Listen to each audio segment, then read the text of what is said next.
Hai anak-anak, kita bertemu lagi dalam pelajaran kita kali ini, pelajaran 12. Yesus menderita, wafat, dan bangkit. Dan seperti biasa, sebelum memulai pelajaran ini, mari kita berdoa terlebih dahulu ya anak-anak. Kita berdoa berdasarkan keyakinan kita masing-masing, dan Bapa akan membawakan doa secara Katolik. Dalam nama Bapa dan Putra dan Roh Kudus. Amin. Allah Bapa yang Maha Baik, Engkau telah mengutus Yesus Putramu ke tengah-tengah dunia. Dia datang untuk menyelamatkan kami dengan mengorbankan diri sampai wafat di salib.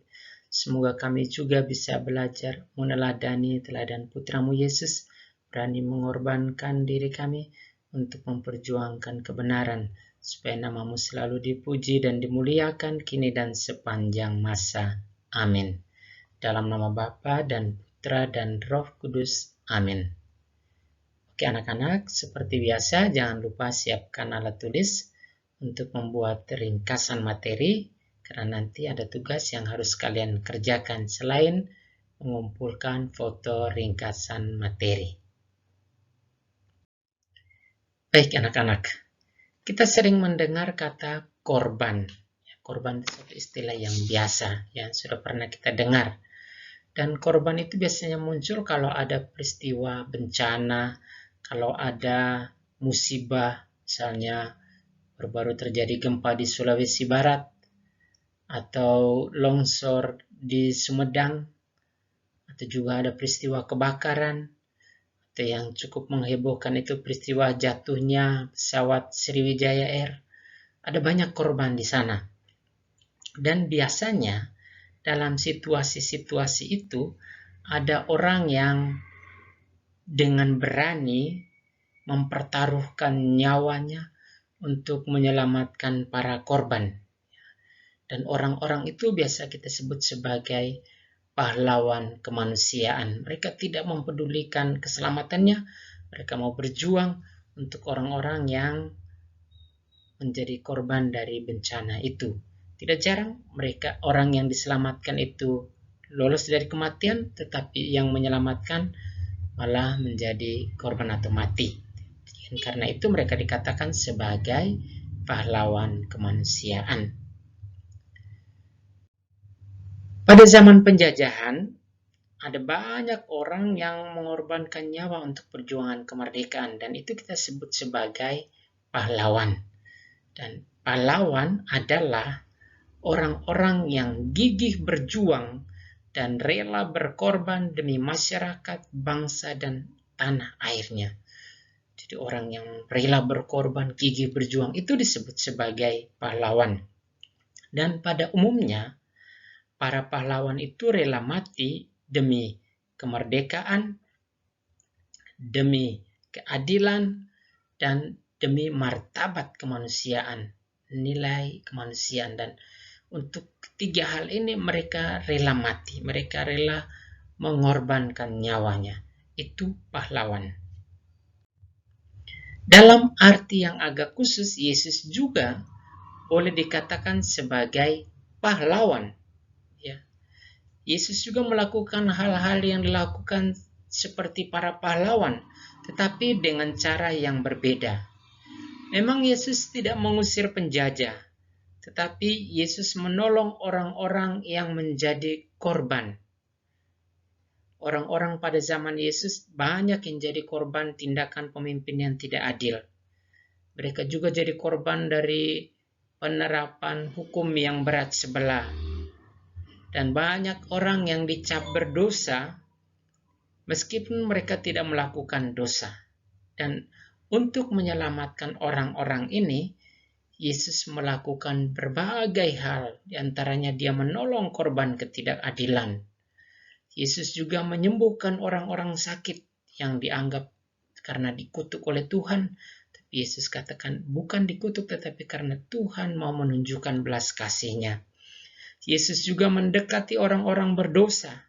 Orang-orang Yahudi merasa bahwa orang berdosa itu harus dijauhi. Jangan bergaul dengan orang berdosa. Ingat pelajaran yang lalu ya. Tapi Yesus justru mendekati orang-orang berdosa. Yesus meluruskan pelaksanaan hukum. Ya, hukum yang berat sebelah diluruskan oleh Yesus. Yesus katakan hukum itu harus dijalankan dengan benar.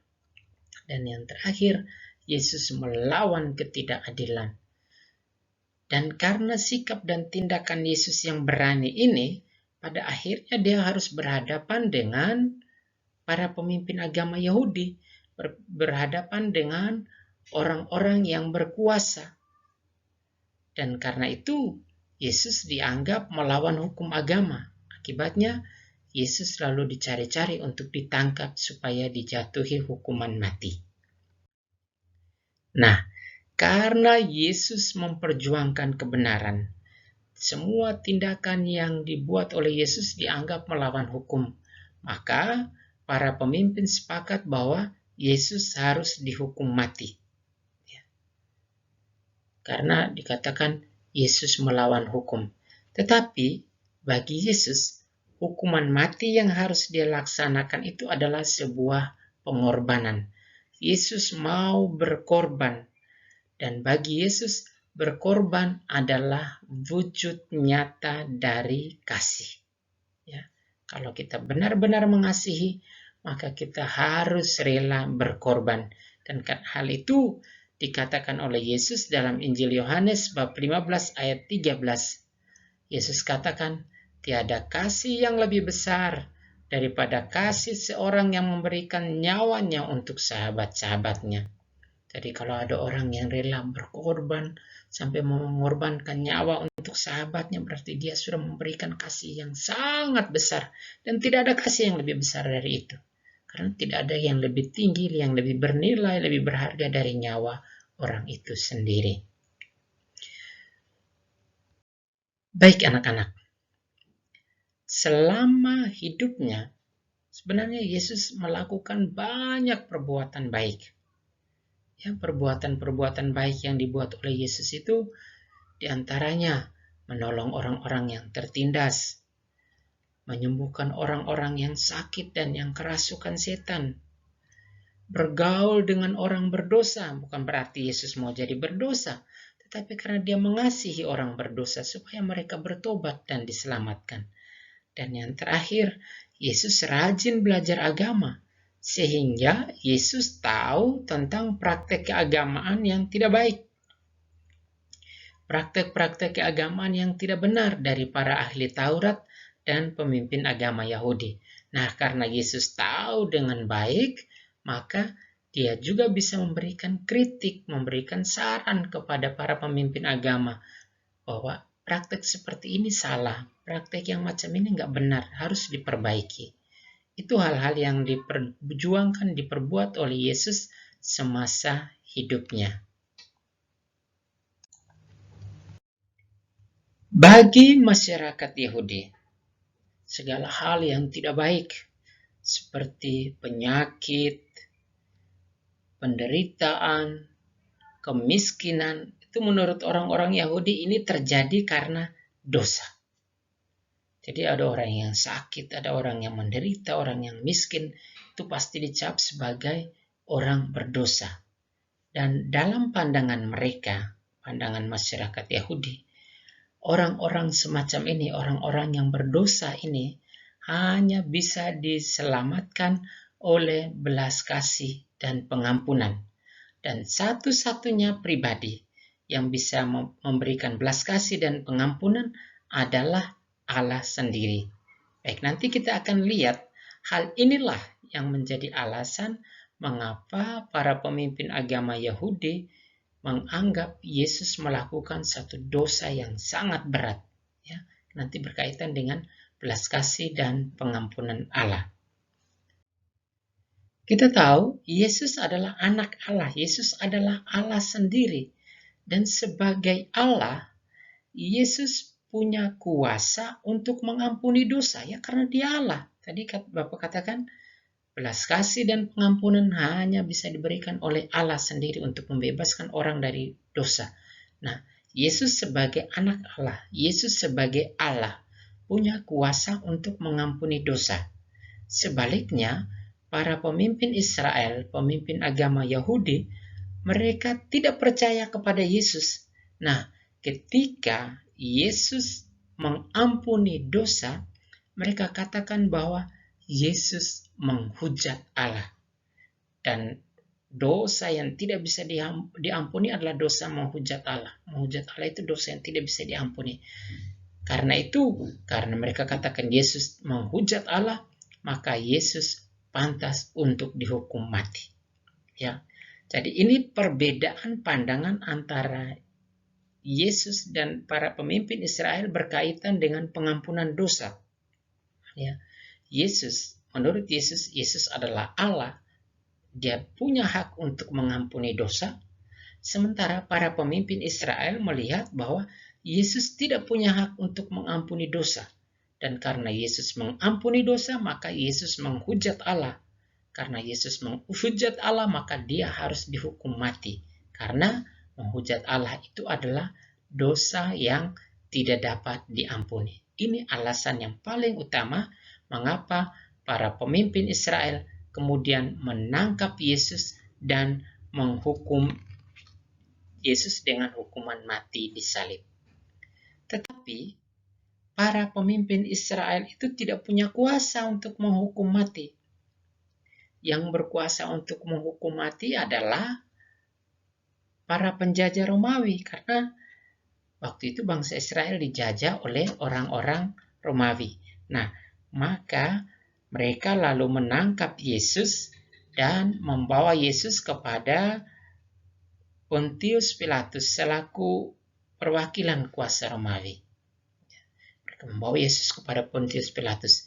Nah, ketika Yesus dihadapkan kepada Pontius Pilatus, Pilatus ini lalu membuat penyelidikan. Setelah dibuat penyelidikan, ternyata Yesus tidak melakukan satu dosa, satu kejahatan. Lalu Pilatus menawarkan kepada para pemimpin Israel, "Oke, saya punya tawaran. Kamu boleh memilih. Mau memilih Yesus atau memilih Barabas." Barabas ini seorang penjahat yang membunuh banyak orang. Tetapi karena para pemimpin agama Yahudi dan mereka menghasut orang-orang Yahudi, orang-orang Israel, orang-orang Yahudi lalu memilih untuk membebaskan Barabas. Bayangkan, mereka memilih membebaskan penjahat dan meminta supaya Yesus dihukum mati. Akhirnya Yesus dihukum mati dengan mati di salib. Ya, Yesus mati di salib di Golgota atau Bukit Kalvari. Itu tempat Yesus disalibkan, namanya Golgota atau Kalvari. Sebelum menjalani hukuman mati, Yesus terlebih dahulu menjelaskan arti dari penderitaan, kematian, dan kebangkitannya kepada para muridnya pada saat merayakan perjamuan Paskah, yaitu perjamuan malam terakhir bersama para muridnya. Nah, berkaitan dengan perjamuan Paskah ini, orang-orang Yahudi punya kebiasaan merayakan Paskah. Ya, mereka Paskah untuk orang-orang Yahudi itu mereka menyembelih anak domba, lalu mengoleskan darah anak domba itu di tiang pintu rumah, dan darah anak domba itu menjadi tanda perjanjian antara Allah dengan bangsa Israel. Dan perjanjian antara Allah dengan bangsa Israel itu tertuang dalam 10 perintah Allah atau Dekalog. Ingat dalam pelajaran kelas 4 ya. Dekalog, 10 perintah Allah itu. Jadi itu Paskah Yahudi, menyembelih anak domba, darah anak domba itu dioles di tiang pintu rumah, dan darah anak domba itu sebagai darah perjanjian antara Allah dengan bangsa Israel. Allah mau menyertai bangsa Israel, dan bangsa Israel menjawab perjanjian dengan Allah itu dengan berusaha untuk setia kepada Allah. Itu Paskah Yahudi. Sementara itu, Yesus punya Paskah yang berbeda, memberikan arti Paskah yang baru. Ya, kalau Paskah Yahudi, ada perbedaan antara Paskah Yahudi dan Paskah Yesus ya. Paskah Yahudi diikat dengan darah anak domba yang disembelih, sedangkan Paskah Yesus diikat dengan darah Yesus yang wafat di salib. Itu perbedaan pertama. Dan perbedaan yang kedua, dalam Paskah Yahudi, darah anak domba membebaskan bangsa Israel dari perbudakan di Mesir, sedangkan Paskah Yesus, darah Yesus yang ditumpahkan bagi semua orang itu membuat orang bebas dari perbudakan dosa. Itu dua hal ya, yang membedakan Paskah Yahudi dengan Paskah Yesus. Paskah Yahudi diikat dengan darah anak domba, Paskah Yesus diikat dengan darah Yesus disalib. Paskah Yahudi membebaskan orang dari perbudakan Mesir, Paskah Yesus membebaskan umat manusia dari perbudakan dosa. Itu makna Paskah. Nah, bangsa Yahudi punya pandangan bahwa kalau ada orang mati muda, berarti orang itu dikutuk oleh Tuhan. Yesus juga mati muda. Yesus wafat pada umur 33 tahun. Karena itu orang-orang Yahudi beranggapan bahwa Yesus dikutuk oleh Allah. Apalagi Yesus mati di kayu salib. Mati di salib itu kematian yang sangat terkutuk. Tetapi kuasa Allah menunjukkan bahwa Yesus adalah orang yang dipilih Allah. Dan hal ini dibuktikan dengan peristiwa kebangkitan Yesus setelah 3 hari berada di kubur ya. Nah, kebangkitan Yesus ini menunjukkan bahwa Yesus bukanlah orang yang terkutuk, tetapi orang yang diberkati oleh Allah. Karena Yesus bangkit. Kalau orang yang terkutuk ya berarti dia mati terus, nggak bisa bangkit. Tapi karena Yesus bangkit, maka Yesus menunjukkan bahwa dia adalah orang yang diberkati oleh Allah, bukan orang yang dikutuk. Dan karena itu, Yesus adalah orang yang dibenarkan oleh Allah sendiri. Itu bukti dari kebangkitan Yesus. Ya. Kebangkitan Yesus itu mau menegaskan, menyatakan bahwa Yesus bukan orang yang dikutuk, dan Yesus sebenarnya adalah orang yang dibenarkan oleh Allah, karena Yesus adalah Allah sendiri. Baik anak-anak, Bapak akan menyampaikan beberapa hal yang berkaitan dengan hari-hari khusus ya. Yesus itu wafat pada hari Jumat ya, atau pada hari sebelum Sabat orang Yahudi. Sabat orang Yahudi itu adalah hari Sabtu ya. Ingat, Sabat orang Yahudi itu hari Sabtu. Hari ke-7 itu hari Sabtu. Dan Yesus wafat sehari sebelum hari Sabat. Berarti Yesus wafat pada hari Jumat. Dan Yesus bangkit pada hari Minggu. Itu 3 hari-hari yang penting ya.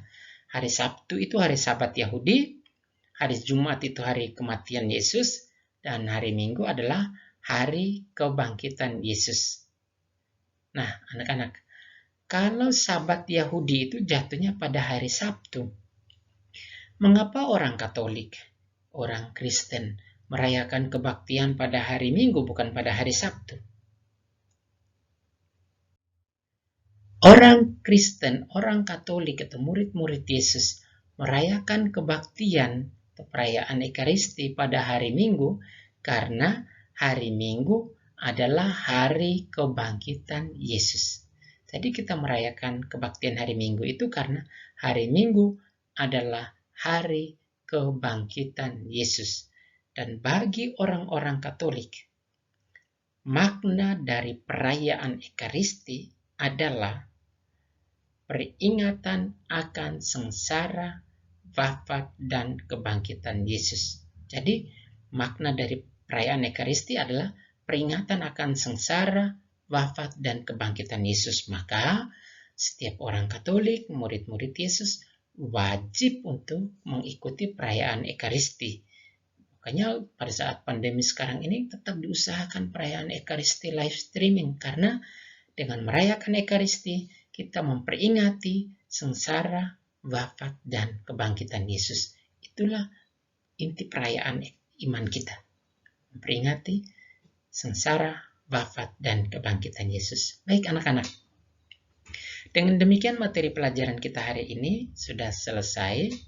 Ya, sengsara, wafat, dan kebangkitan Yesus. Dan ditutup dengan makna dari perayaan Ekaristi.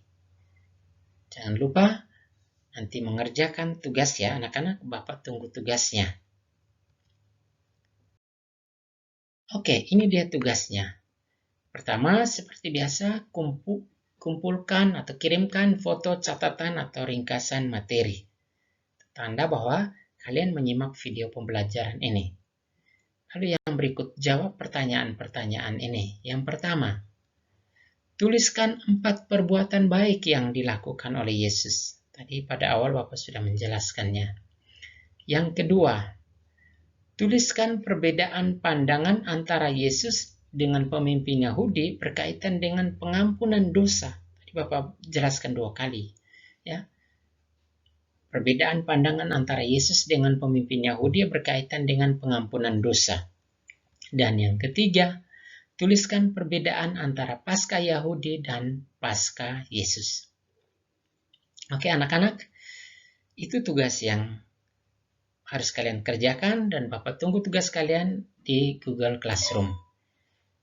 Dan mengakhiri pelajaran kita kali ini, mari kita bersama-sama berdoa. Kita berdoa berdasarkan keyakinan kita masing-masing dan Bapa akan memimpin doa secara Katolik. Dalam nama Bapa dan Putra dan Roh Kudus. Amin. Tuhan Allah Bapa yang Maha Baik, terima kasih untuk waktu yang Kau berikan kepada kami. Kami boleh belajar, merenungkan tentang sengsara, wafat, dan kebangkitan Yesus. Semoga kami sungguh-sungguh mengimani Yesus dan mengikuti teladan hidupnya dalam perjalanan hidup kami setiap hari, sebab Dialah Tuhan dan pengantara kami kini dan sepanjang masa. Amin. Dalam nama Bapa dan Putra dan Roh Kudus. Amin.